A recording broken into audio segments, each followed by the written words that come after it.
They knew the Lord much better after the day of Pentecost than they knew him the 3.5 years they walked with him, and the 33.5 years Mary had with Jesus. That's the work of the Holy Spirit. There's two scriptures I want to throw at you. If you write them down and put them in the chat, that's pretty important. John 14:20 and John 16:26. A phrase is used in both these scriptures by Jesus. And the phrase is this: on that day. On that day. Okay. On that day, you will know that I am in the Father, and the Father's in me, and I'm in you. That's a mouthful. The reality of that is earth-shattering. Literally earth-shattering. Not kidding. There is not a greater contextual concept that we could come up with at how close we could be to God and him be to us.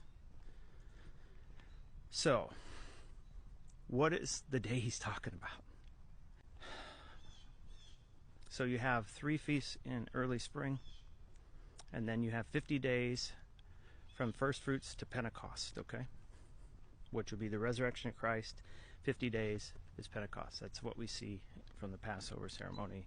Unleavened bread, first fruits, resurrection, 50 days, Pentecost. Real brief. Then there's a long summer, okay, before the Feast of Trumpets.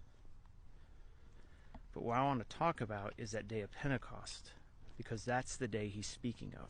So if you want to write that down, you can go look at Acts 2 and realize that's what Jesus is referring to on John 14:20 and John 16:26. On that day you will know.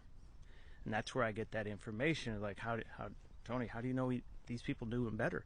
He said it.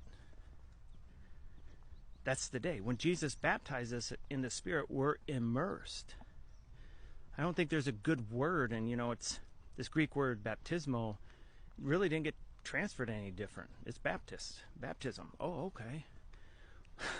Okay, what's that mean? It means be fully submerged, immersed, flooded, soaked through with the Spirit of God.